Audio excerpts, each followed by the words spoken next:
Assalamualaikum warahmatullahi wabarakatuh. Mohon izin perkenalkan, nama saya Latuka, Prodi Teknik Budidaya Perikanan. Di sini saya ingin menjelaskan mengenai penerapan bioteknologi ikan gurame.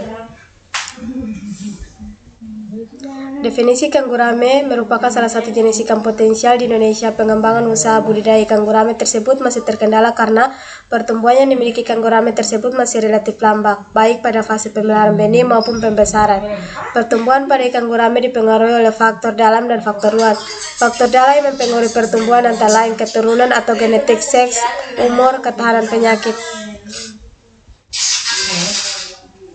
Teknik budidaya pembesaran gurame. Untuk mendapatkan kualitas ikan gurame yang optimal selama budidaya, maka diperlukan persyaratan minimal yang harus dipenuhi, antara lain dilaksanakan di dataran rendah pada ketinggian 20-400 meter.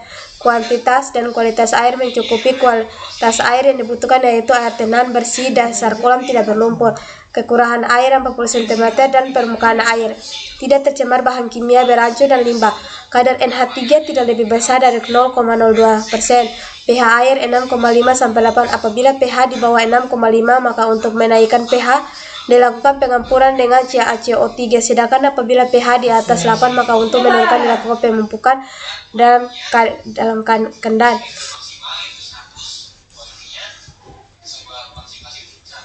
Salah satu parasit yang sering menyerang ikan gurame adalah Argulus indochus yang tergolong Crustacea tingkat rendah yang hidup sebagai oktoparasit, berbentuk oval atau membundar dan berwarna kuning benih. Parasit ini menempel pada sisik atau sirip dan dapat menimbulkan lubang kecil yang akhirnya akan menimbulkan infeksi. Selanjutnya, infeksi dapat menyebabkan patah sirip atau cacat. Parasit lainnya adalah bakteri Auromonas, Pseudomonas, dan cacing toda yang berasal dari siput-siput kecil. Pencegahan penyakit ini dapat dilakukan dengan pengangkatan dan memindahkan ikan ke dalam kolam lain dan melakukan penjemuran kolam yang terjangkit penyakit selama beberapa hari agar parasit mati. Parasit yang menempel pada tubuh ikan dapat disaingi dengan pinset. Pemijahan gurame dilakukan secara alami dan dengan sistem pasal. Perbandingan induk jantan dan betina adalah 1:2 dengan 50 ekor induk gurame jantan dan 100 ekor induk gurame betina. Perbandingan ini bertujuan agar pemijahan yang dilakukan lebih efektif karena hampir semua sel ovum dapat dibuahi oleh sel sperma. Indukan gurame di kolam pemijahan diberi pakan daun talas dengan frekuensi 2 hari sekali secara ad libitum. Daun talas digunakan sebagai pakan induk ikan gurame karena mengandung 32% protein yang berguna untuk pematangan gonad induk. Penetesan telur dan pemeliharaan larva.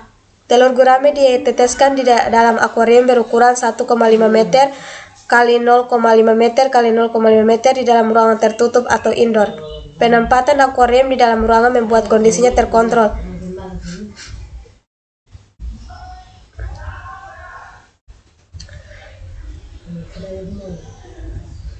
Berbicara tentang sejarah gurame, ternyata selama dari 200 tahun hanya dikenal satu spesies ikan gurame di dunia, yaitu Osphrenumus gurame pada tahun 1801 yang tersebar di Asia Tenggara atau Thailand, Semenanjung Malaysia, Sumatera, Jawa, dan Kalimantan. Secara umum, ikan ini merupakan jenis yang banyak digemari dan memiliki nilai gizi yang tinggi untuk dikonsumsi. Sedangkan di Indonesia dikenal beberapa strain ikan gurame seperti Soan, Jepang, Paris, Bestrat, dan Porcelan yang telah banyak digunakan dalam kegiatan budidaya. Mungkin ini saja, sekian penjelasan dari saya. Mohon maaf jika ada kata yang salah. Wassalamualaikum warahmatullahi wabarakatuh.